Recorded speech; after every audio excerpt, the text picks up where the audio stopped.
Hello and welcome to law behaviour. आज हम देखेंगे UP regulation of urban premises tenancy act 2021 के chapter 4 को, जो कि दिया गया है सेक्शन 12 से लेकर के 20 तक।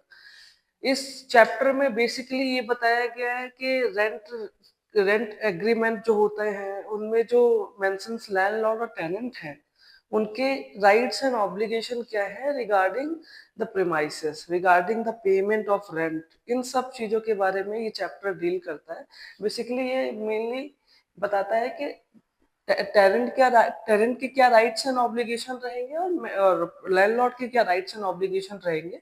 तो सेक्शन 12 से लेकर के सेक्शन 20 तक ये चैप्टर डील करता है। आइए देखते हैं सेक्शन 12 से।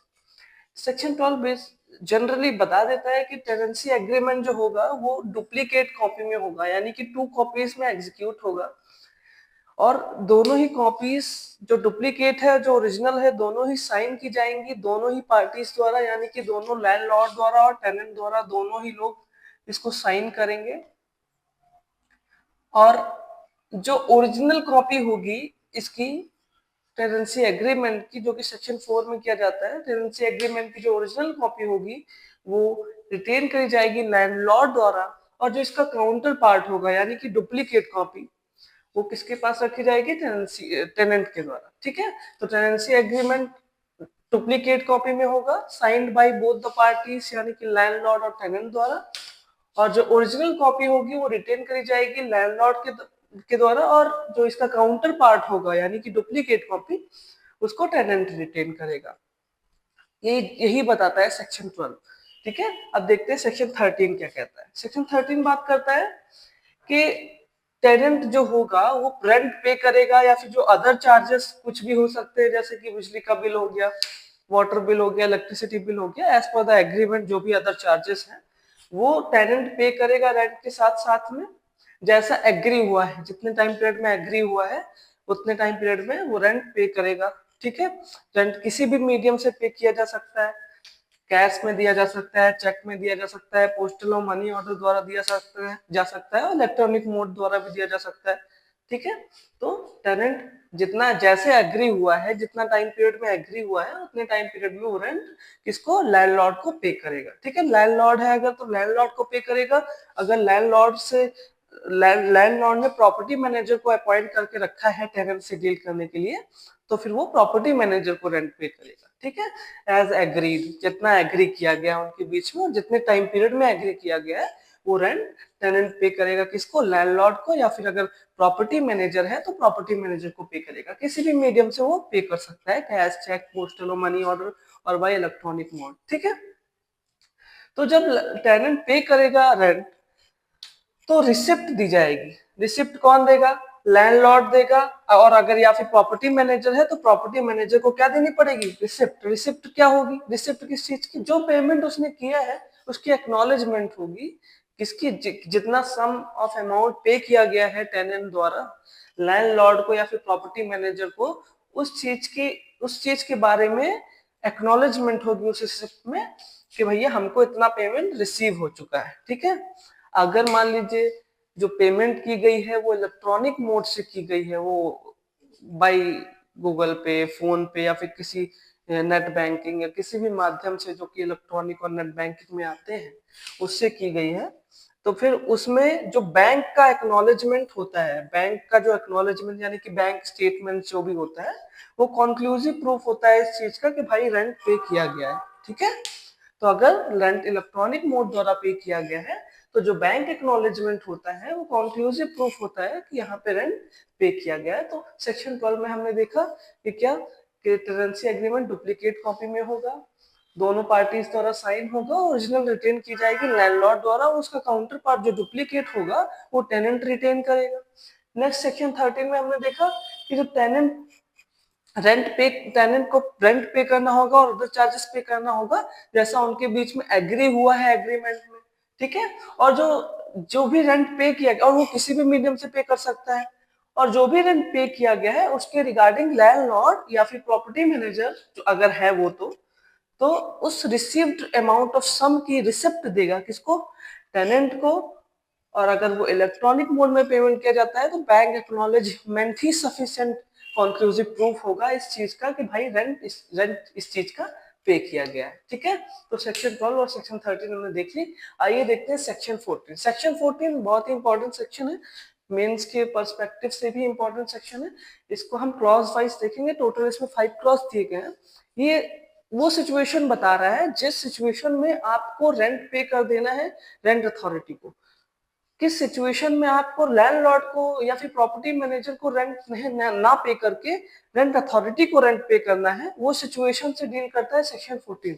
सेक्शन 14 कहता है कि अगर लैंडलॉर्ड या फिर प्रॉपर्टी मैनेजर रिफ्यूज कर देते हैं एक्सेप्ट करने से रेंट और अदर चार्जेस को, रिफ्यूज कर देते हैं एक्सेप्ट करने से रेंट या फिर अदर चार्जेस को, या फिर इस चीज से रिफ्यूज कर देते हैं कि वो उनको रिसिप्ट नहीं देंगे।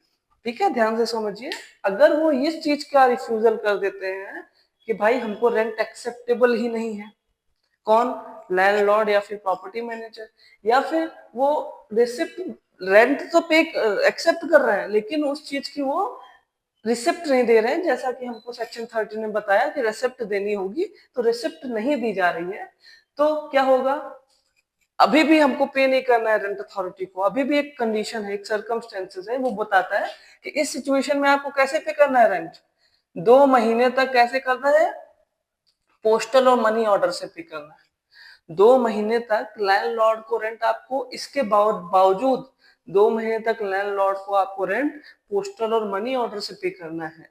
और अगर फिर भी इन 2 महीनों में इसने रेंट को एक्सेप्ट करने से रिफ्यूज किया, कितने महीने में, 2 महीने में, जिन 2 महीनों तक आपने रेंट पे किया है पोस्टल और मनी ऑर्डर द्वारा इसको, लैंडलॉर्ड को, अगर इन 2 महीने में भी वो रेंट रिफ्यूज करने से, मतलब रेंट एक्सेप्ट करने से रिफ्यूज करता है, तो टेनेंट के पास में ये राइट हो जाएगा कि वो अपना रेंट किसको डिपॉजिट कर दे, रेंट अथॉरिटी को, जो कि स्टैब्लिश्ड है सेक्शन 13। सेक्शन 13 में जो रेंट 30 में जो रेंट अथॉरिटी स्टैब्लिश है, उसको रेंट पे करने का राइट हो जाएगा टेनेंट का, अगर ये सिचुएशन आ जाती है तो। ठीक है, अब देखते हैं इसका क्लॉज 2 क्या कहता है। अब डिपॉजिट है, तो ऐसा तो है नहीं भाई, अगर हम डिपॉजिट करेंगे किसी रेंट अथॉरिटी को, जब पेमेंट करेंगे, तो ऐसा तो है नहीं कि सिर्फ पैसा पैसा गिना और पैसा पैसा दिया है। तो ऐसे कैसे पता चलेगा कि किस प्रीमाइसेस का रेंट पे हो रहा है, कितने टाइम पीरियड का रेंट है, इनके बीच में रेंट डिसाइड किस बेसिस पे हुआ है, किस सर्कमस्टेंसेस, किस कंडीशन के हो जाने के कारण ये रेंट हमको पे किया जा रहा है, यानी कि रेंट अथॉरिटी को पे किया जा रहा है। तो मात्र रेंट ही नहीं पे कर देना है आपको, उसके साथ साथ में आपके जो डिपॉजिट होगा वो एकम्पनीड होगा एक एप्लीकेशन से। ठीक है, एक आवेदन से एकम्पनीड होगा। उसमें क्या होगा, वो उसमें कुछ पर्टिकुलर्स होंगे, यानी कि कुछ चीजें बताई गई होंगी उस एप्लीकेशन में, उस आवेदन में, कि क्या बताया गया होगा कि प्रीमाइसेस कौन सा है, प्रीमाइसेस मतलब किस घर के लिए आपको रेंट पे किया जा रहा है, आप डिपॉजिट कर रहे हो, किस घर के लिए कर रहे हो, और उस घर को पहचानने का, यानी कि उस प्रीमाइसेस को पहचानने का डिस्क्रिप्शन दिया जाएगा, सफिशिएंट डिस्क्रिप्शन दिया जाएगा, जिससे हम उस घर को पहचान सके, उस प्रीमाइसेस को पहचान सके जिसके लिए आप रेंट पे कर रहे हो। घर नहीं बोलेंगे, क्योंकि रेंट हम किसी रेसिडेंशियल प्रॉपर्टी के लिए भी दे रहे हो सकते हैं, किसी नॉन रेसिडेंशियल प्रॉपर्टी के लिए दे रहे हो सकते हैं, तो प्रीमाइसेस बोलेंगे। तो किसी भी प्रीमाइसेस के लिए उसका डिस्क्रिप्शन देना होगा हमको, उस प्रीमाइसेस का पता बताना होगा कि ये प्रीमाइसेस है, इसके लिए हम इस रेंट को डिपॉजिट कर रहे हैं आपके पास में। साथ ही साथ में हमको उस एप्लीकेशन में पीरियड ऑफ रेंट बताना पड़ेगा कि कितने महीने का रेंट दे रहे हैं हम, 2 महीने का, 3 महीने का, 4 महीने का। ठीक है, कितने महीने का डिपॉजिट कर रहे हैं रेंट। ठीक है, और साथ ही साथ में नेम एंड एड्रेस देना होगा किसका, लैंडलॉर्ड का। ठीक है, लैंडलॉर्ड का हमको नेम देना होगा, एड्रेस देना होगा। और अगर लैंडलॉर्ड की जगह कोई और पर्सन क्लेम कर रहा है उस रेंट के लिए, तो फिर उस रेंट जो डिपॉजिट है किया गया है रेंट अथॉरिटी के पास में, अगर उसको कोई और पर्सन क्लेम कर रहा है, तो उस पर्सन का हमको नेम एंड एड्रेस देना पड़ेगा। साथ ही साथ में ये रीजंस एंड सर्कमस्टेंसेस बताने पड़ेंगे, जिस सर्कमस्टेंसेस और जिस रीजन के कारण हमको आपके पास में, यानी कि रेंट अथॉरिटी के पास में रेंट को डिपॉजिट करना पड़ रहा है। वो कौन सी सिचुएशन आ गई, वो कौन से सर्कमस्टेंसेस आ गए कि हमको रेंट अथॉरिटी को रेंट पे करना पड़ रहा है। ठीक है, तो ये सारी चीजें, ये सारे जो पर्टिकुलर्स हैं, ये जो एप्लीकेशन दी जाएगी विथ डिपॉजिट ऑफ क्लॉज 1, उसके साथ में आपको कंपनी करनी है, मतलब कि साथ में लेनी है, इन इस डिपॉजिट के साथ में ही आपको सब आवेदन को यानी कि एप्लीकेशन को देना पड़ेगा। ठीक है। अब मान लीजिए कभी कभी ऐसी सिचुएशन आ जाती है जहाँ पे रेंट जो टेनेंट है वो डिसाइड नहीं कर पा रहा है कि रेंट हम किसको पे करें। टेनेंसी एग्रीमेंट होने के बावजूद ये डिसाइड नहीं कर पा रहा है कि उसको रेंट किसको पे करना है। तो अगर वो अनेबल टू डिसाइड है कि किसको रेंट पे करना होगा, ये अलग सिचुएशन है, ये अलग क्लॉजेस है। 2 तक ये खत्म हो गया है, ठीक है ना। अब हम लोग 3 और 4 में अलग अलग से अलग एक दूसरी सिचुएशन पढ़ेंगे, ठीक है। तो अगर यहाँ पे ऐसा कुछ नहीं है कि वो रिसिप्ट नहीं दे रहा है, यहाँ पे ऐसा कुछ नहीं है कि वो एक्सेप्ट नहीं कर रहा रेंट को। यहाँ पे ये सिचुएशन है कि जो टेनेंट है वो डिसाइड नहीं कर पा रहा है कि रेंट हम दे तो किसको दे, ठीक है। तो वो अनेबल टू डिसाइड है to whom rent is payable, मतलब to whom rent is paid. तो फिर ऐसी सिचुएशन में भी उसके पास में ये राइट है कि वो रेंट अथॉरिटी को डिपॉजिट कर सकता है अपना रेंट, ठीक है। वो रेंट अथॉरिटी को इस सिचुएशन में भी रेंट डिपॉजिट कर सकता है, क्लॉज 1 में भी कर सकता है और क्लॉज 3 में जब वो डिसाइड नहीं कर पा रहा है किसको रेंट पे करना है तो उस सिचुएशन में भी वो रेंट किसको पे कर सकता है, रेंट अथॉरिटी को पे कर सकता है। अब रेंट अथॉरिटी को जब क्लॉज 3 में रेंट पे किया जाएगा यानी कि डिपॉजिट किया जाएगा, तो उस डिपॉजिटेड रेंट की इंक्वायरी करी जाएगी उसके द्वारा, रेंट अथॉरिटी के द्वारा। अब रेंट अथॉरिटी रख तो नहीं लेगी उस रेंट को, अपने पास जमा तो नहीं कर लेगी या फिर सरकार के खाते में तो नहीं डालेगी। तो उस सिचुएशन में रेंट अथॉरिटी इंक्वायर करेगी कि भाई ये जो क्लॉज 3 में रेंट पे किया गया है, पे मतलब पे नहीं बोलेंगे, इसको पे नहीं किया जा रहा है, इसको डिपॉजिट किया जा रहा है। तो रेंट क्लॉज 3 में जो रेंट इसको डिपॉजिट किया जा रहा है वो क्या उसका क्या करेगी, उसके बारे में इंक्वायर करेगी कि वो रेंट किस कौन इंटरेस्टेड पर्सन है जिसको वो रेंट दिया जाए, कौन इंटाइटल है उस रेंट को रिसीव करने के लिए। तो रेंट अथॉरिटी इस बारे में इंक्वायर करेगी और जो भी कंक्लूजन पे पहुंचेगी उसके अकॉर्डिंगली वो ऑर्डर कर देगी कि हाँ इस रेंट के लिए ये पर्सन इंटाइटल है, ठीक है। क्लॉज 3 क्लॉज 4 एक साथ पढ़ा जाएगा। अब देखते हैं क्लॉज 5 में। क्लॉज 5 एक सिचुएशन बता रहा है, एक प्रिजम्पशन बता रहा है, एक रूल ऑफ एविडेंस बता रहा है कि भाई अगर कोई भी लैंडलॉर्ड इस रेंट को विड्रॉ कर लेता है जो डिपॉजिट किया गया है क्लॉज 2 में, अगर कोई लैंडलॉर्ड जो क्लॉज 2 में डिपॉजिटेड रेंट को विड्रॉ कर लेता है, मतलब कि रिसीव कर लेता है, वो ले लेता है रेंट अथॉरिटी से कि भैया हमारा रेंट है हमको दे दो, और वो उस एक्सटेंट तक रिसीव करता है जिस एक्सटेंट तक टेनेंसी एग्रीमेंट में मेंशन था। अगर टेनेंसी एग्रीमेंट में 5000 पर मंथ मेंशन था तो वो लैंडलॉर्ड 5000 पर मंथ के रेट पे वो रेंट जो है वो विड्रॉ कर लेता है। तो इस कंडीशन पे अगर वो विड्रॉ कर लेता है तो उससे इस चीज की एडमिशन नहीं मानी जाएगी लैंडलॉर्ड के द्वारा कि भाई ये जो उसके ऊपर ऑब्लिक एलिगेशंस लगे हैं, रीजनल सर्कमस्टेंसेस बताए गए हैं, वो झूठ, वो उसने एक्सेप्ट कर लिए, ठीक है। उसका मान लीजिए जो ये रेंट डिपॉजिट किया गया है वो मान लीजिए ए नाम के लैंडलॉर्ड ने एक्सेप्ट कर लिया। तो इसका मतलब ये नहीं हो जाएगा कि भाई उसने ये जो एलिगेशंस रीजन एंड सर्कमस्टेंसेस बताए गए हैं वो उस चीज का एडमिशन कर लिया है, वो एडमिशन नहीं करता है, मात्र विड्रॉल एडमिशन नहीं है इस चीज की, ठीक है।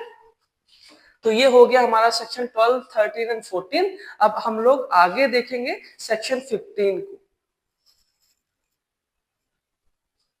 देखिए सेक्शन 15 बात करता है repair and maintenance of property की। अभी हम लोगों ने सेक्शन 12, 13, 14 देख लिया, हम सेक्शन 15 बात कर रहे हैं। सेक्शन 15 बहुत ही लेंथी और बहुत ही इंपॉर्टेंट सेक्शन है, मेंस में डायरेक्टली पूछ सकता है कि repair and maintenance of property से रिगार्डिंग प्रोविजन कहाँ दिया गया है और इसके लिए लाइबिलिटी किस पे होती है, इसके रिगार्डिंग कंडीशंस क्या है, अगर लैंडलॉर्ड रिफ्यूज कर दे मेंटेनेंस करने से प्रीमाइसेस का तो क्या कॉन्सिक्वेंसेस होते हैं, टेनेंट रिफ्यूज कर दे मेंटेनेंस करने से प्रीमाइसेस का तो क्या कॉन्सिक्वेंसेस होते हैं, इस रिगार्डिंग क्वेश्चन डायरेक्टली बन सकता है।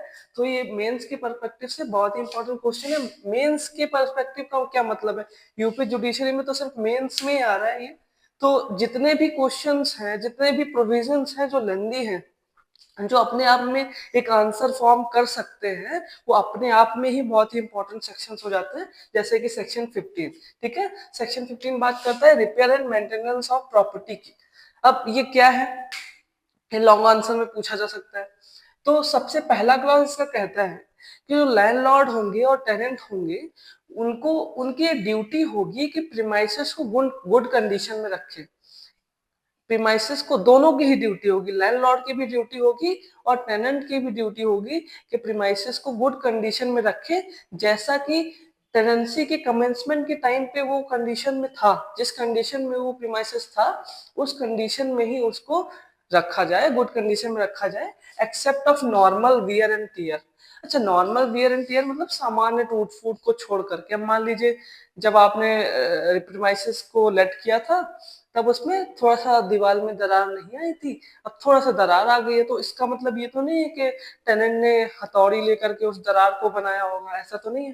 तो सामान्य टूट फूट तो होती रहती है, थोड़ा बहुत कुछ टूट गया, ये टूट गया, तो जनरल चीज जो टूट फूट जाती है नॉर्मल, अगर लैंडलॉर्ड भी रहता तो उससे भी टूट जाती, उस चीज को छोड़ देंगे।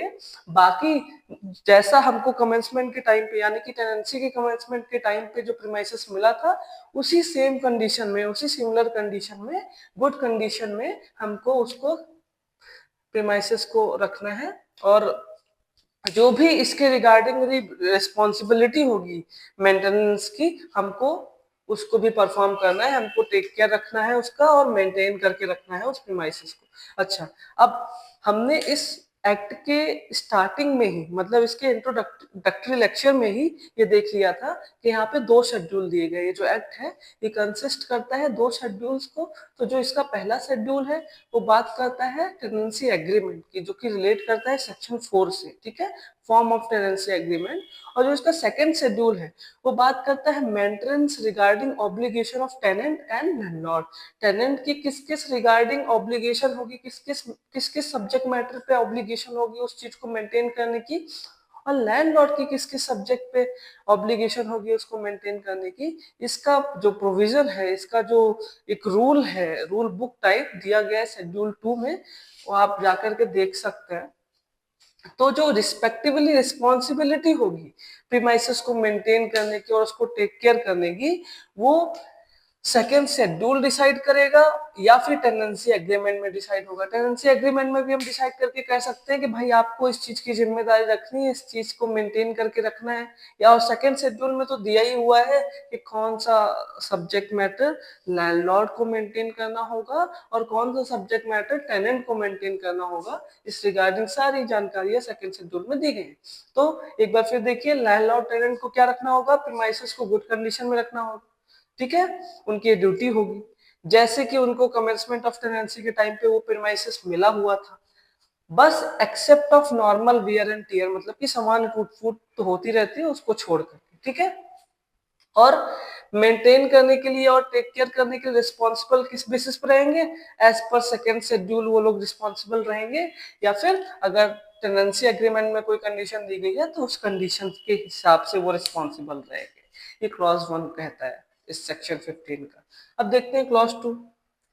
क्लॉज 2 ये कहता है कि मान लीजिए कॉमन शेयरिंग फैसिलिटी से कभी कभी क्या होता है, लैंडलॉर्ड नीचे रहता है, ऊपर वाला टेनेंट को दे देता है, या फिर टेनेंट ऊपर, लैंडलॉर्ड ऊपर रहता है, टेनेंट को नीचे वाला प्रीमाइसेस दे देता है, नीचे वाला फ्लोर दे देता है। तो कुछ फैसिलिटीज जो होती है कॉमन शेयरिंग की हो गई, जैसे समरसेबल हो गया, मोटर हो गया, ये सब चीजें जो होती है वो कॉमनली यूज करी जाती है। तो जो कॉमन शेयरिंग फैसिलिटीज है जिसको लैंडलॉर्ड और टेनेंट मिलके शेयर कर रहे हैं आपस में, उसका मेंटेन कर, मतलब उसका यूज कर रहे हैं, तो उसके रिगार्डिंग मेंटेनेंस की रिस्पॉन्सिबिलिटी किसकी होगी, ये रेंट एग्रीमेंट में डिसाइड किया जाएगा, मतलब कि टेनेंसी एग्रीमेंट में डिसाइड किया जाएगा। अगर कोई भी कॉमन फैसिलिटीज है जो कि शेयर की जा रही है लैंडलॉर्ड और टेनेंट के द्वारा, तो उसके मेंटेनेंस की responsibility as per rent agreement यानी कि टेनेंसी एग्रीमेंट के अकॉर्डिंगली होगी, ठीक है। ये उसका क्लॉज 2 कहता है।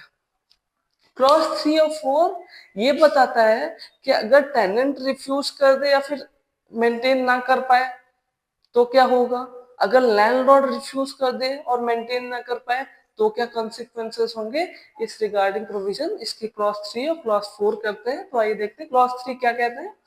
अगर टेनेंट फेल हो जाता है क्लॉज 1 और 2 के अकॉर्डिंगली उसको मेंटेन करने में, उस कंडीशन में जहां पे उसको मेंटेन करना है, उसको टेक केयर करना है, तो अगर टेनेंट फेल हो जाता है या रिफ्यूज कर देता है उसको मेंटेन करने के लिए, तो लैंडलॉर्ड क्या करेगा, खुद से मेंटेन कर लेगा, खुद से उसको टेक केयर कर लेगा, उसका मेंटेनेंस देख लेगा, ठीक है। और वो डिडक्ट कर लेगा जितना उसका एक्सपेंस लगा है उसके मेंटेनेंस में, उसके टेक केयर में, उतना सम वो डिडक्ट कर लेगा सिक्योरिटी डिपॉजिट में।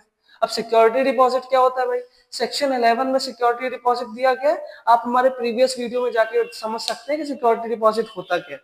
तो सिक्योरिटी डिपॉजिट से क्या कर लेगा, उतना अमाउंट ऑफ सम डिडक्ट कर लेगा जितना उसका मेंटेनेंस एंड टेक केयर में लगा है, ठीक है। कौन डिडक्ट कर लेगा, लैंडलॉर्ड खुद से टेक केयर करेगा, मेंटेन करेगा, और उतना जो अमाउंट होगा, एक्सपेंस होगा, वो अमाउंट डिडक्ट कर लेगा सिक्योरिटी डिपॉजिट में से।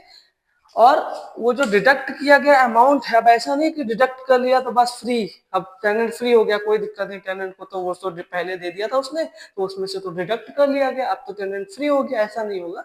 टेनेंट को जितना अमाउंट डिडक्ट किया गया है, जितना अमाउंट उससे लिया गया है सिक्योरिटी डिपॉजिट से, उतना ही अमाउंट उसको 1 महीने के भीतर, अब 1 महीने के भीतर, कब से 1 महीने, जब से जो लैंडलॉर्ड होगा इस रिगार्ड उसको नोटिस देगा, उस डेट से 1 महीने के भीतर, 1 महीने के अंदर, विद इन अ 1 मंथ, आपको क्या करना पड़ेगा, उसको सबमिट करना पड़ेगा, किसको, डिपॉजिट करना पड़ेगा, किसको, लैंडलॉर्ड को, टेनेंट को 1 महीने के अंदर वो जो डिडक्टेड अमाउंट है वो लैंडलॉर्ड को वापस से डिपॉजिट करना पड़ेगा। अगर मान लीजिए सिक्योरिटी डिपॉजिट कम है और जो मेंटेनेंस का अमाउंट है वो एक्सेस में है, मतलब सिक्योरिटी डिपॉजिट मान लीजिए 6,000 था और जो अमाउंट उन्होंने मेंटेनेंस में खर्च किया है वो 7,000 है, तो 6,000 तो सिक्योरिटी डिपॉजिट में चला गया, अब 1,000 एक्स्ट्रा बच गया एक्सपेंस में।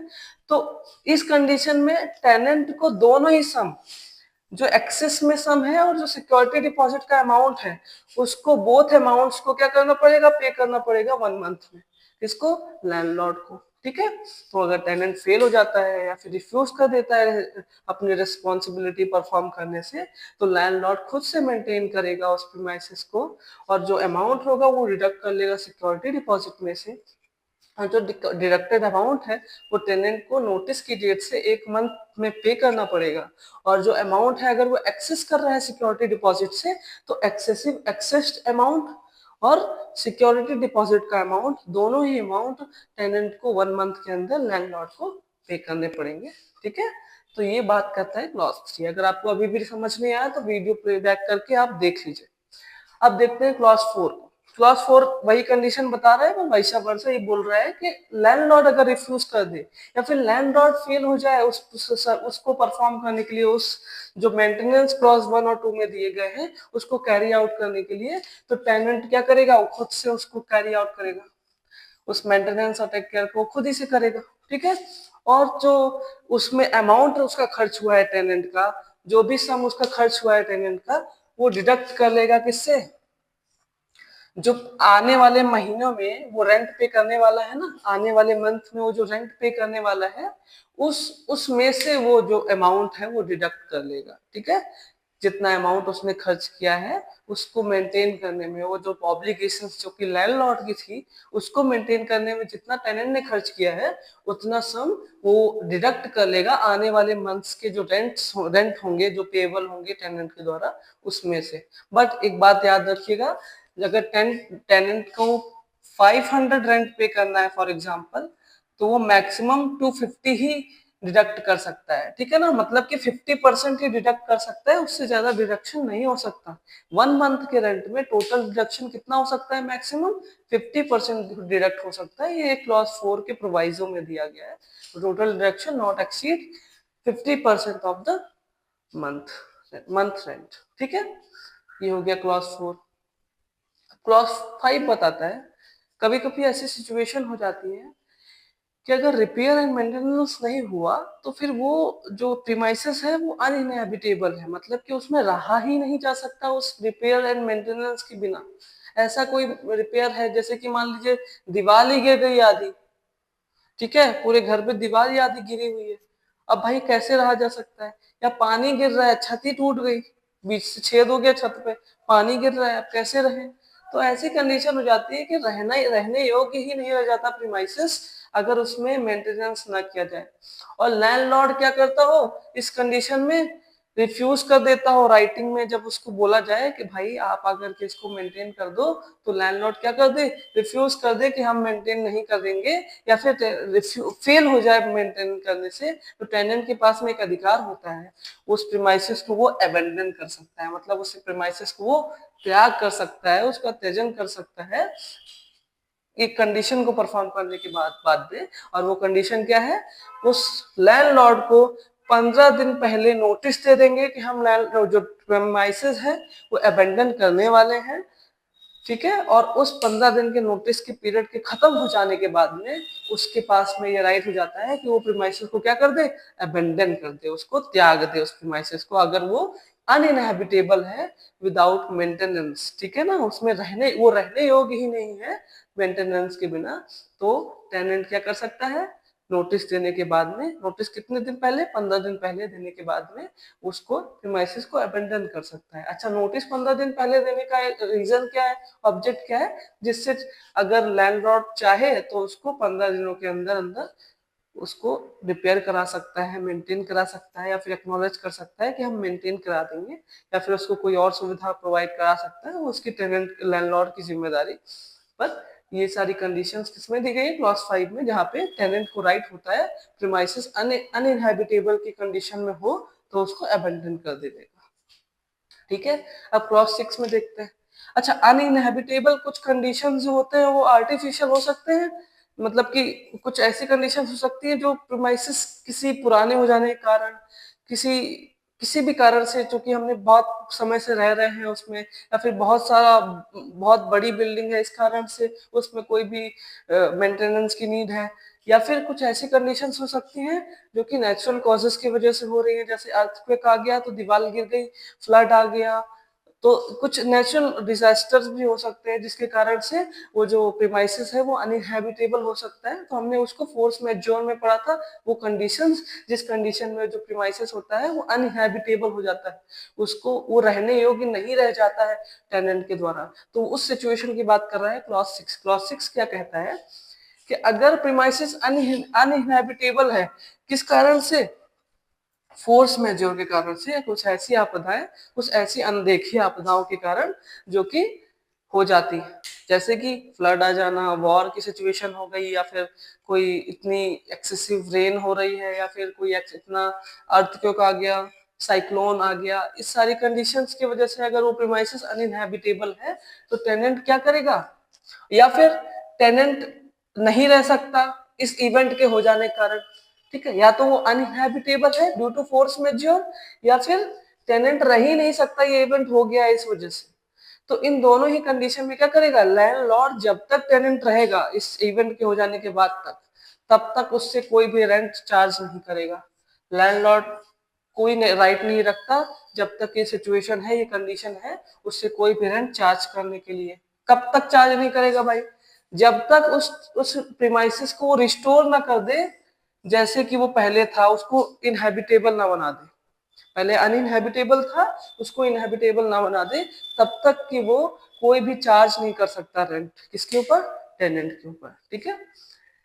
अब इसका प्रोवाइजो 6 में एक प्रोवाइजो दिया गया, प्रोवाइजो क्या कहता है, जो इसमें हमने पढ़ा क्लॉज 5 में और क्लॉज 6 में, जहां पे लैंडलॉर्ड क्या कर देता है, मान लीजिए फेल हो जाता है इनहेबिटेबल बनाने के लिए, क्या हो जाता है, फेल हो जाता है, या फिर उसको वो इतना बुरी तरीके से मेंटेनेंस की नीड है उसमें, इतना बुरी तरीके से वो खत्म हो चुका है प्रीमाइसेस कि भाई उसको मेंटेन ही नहीं किया जा सकता, या तो वो फेल हो जाता है इन दोनों ही कंडीशन में लैंडलॉर्ड, इसमें रिस्टोर करने से, इसमें मेंटेन करने से फेल हो जाता है, या फिर उसको फेल मेंटेन किया ही नहीं जा सकता किसी भी कारणवश, ठीक है। तो फिर वो जितनी भी सिक्योरिटी डिपॉजिट टेनेंट के द्वारा करी गई है सेक्शन 11 में, और जितना भी एडवांस रेंट उसको दिया गया है, वो सारा रेंट, सारा सिक्योरिटी डिपॉजिट किसको, टेनेंट को रिफंड कर देगा अगर ऐसी सिचुएशन हो जाती है तो। अगर वो फेल हो रहा है मेंटेन करने में, या फिर वो मेंटेनेबल ही नहीं है, वो करा ही नहीं जा सकता मेंटेन, तो फिर उसको सिक्योरिटी डिपॉजिट और जो एडवांस रेंट होगा वो पे करेगा। अगर कोई भी चार्जेस हैं उसको डिडक्ट करने के बाद में वो उसको पे कर देगा, किसको, टेनेंट को पे कर देगा। कितने टाइम पीरियड में, ये जो नोटिस का टाइम पीरियड था ना 15 दिन का, उसके एक्सपायर होने के 15 दिन के अंदर, ठीक है। इस नोटिस के टाइम पीरियड के एक्सपायर होने के 15 दिन के अंदर, with in 15 days from the expiry of notice time period, notice time period के खत्म होने के 15 दिनों के भीतर वो क्या कर देगा, उसका जो सिक्योरिटी डिपॉजिट होगा और जो उसका एडवांस रेंट होगा उसको रिफंड कर देगा। तो ये देखिए हमने सेक्शन 15 देख लिया, repair and maintenance of property. Total इसमें 6 क्लॉज दिए गए हैं। अगर आपको ये समझ नहीं आया है तो आप वीडियो को प्ले बैक करके दोबारा से देख सकते हैं। जो बाकी के बचे प्रोविजंस हैं सेक्शन 16 से लेकर के 20 तक के प्रोविजंस, वो हम लोग अपने इस वीडियो के नेक्स्ट पार्ट में देखेंगे। अभी तक हम लोगों ने कहाँ तक देख लिया है, सेक्शन 12 से लेकर के सेक्शन 15 तक समझ लिया है। और इसके जो आगे वाले प्रोविजंस है सेक्शन 16 से लेकर के 20 तक, यहाँ पे सेक्शन 16 से 20 तक बेसिकली हम लोग पढ़ेंगे कि टेनेंट की क्या ड्यूटी होती है, उसको प्रीमाइसेस को लुक आफ्टर, मतलब प्रीमाइसेस को लेट करने के बाद में टेनेंट की क्या ड्यूटी है उस प्रीमाइसेस के रिगार्डिंग। और साथ ही साथ में लैंडलॉर्ड जब इसेंशियल सर्विसेज देने से विदहोल्ड कर लेता है, इसेंशियल सर्विसेज नहीं देता है, तो क्या सिचुएशन होती है। या फिर जो प्रॉपर्टी मैनेजर होता है, अगर उसको अपॉइंट किया जाता है तो उसकी इंफॉर्मेशन टेनेंट को दी जाती है। या फिर प्रॉपर्टी मैनेजर के क्या क्या पावर्स होते हैं, क्या क्या फंक्शंस होते हैं, ये जो इसके रिगार्डिंग जो प्रोविजंस हैं, ये हम लोग नेक्स्ट पार्ट में देखेंगे अपने इसी चैप्टर के। तो अगर आपको कोई भी इस अभी तक जितना पढ़ा इसमें कोई भी डाउट है तो आप लोग कमेंट सेक्शन में पूछ सकते हैं। और अगर आपको कोई भी चीज गलत या फिर आपको कोई इंफॉर्मेशन देनी है तो वो भी चीज आप कमेंट सेक्शन में बता सकते हैं। Thank you.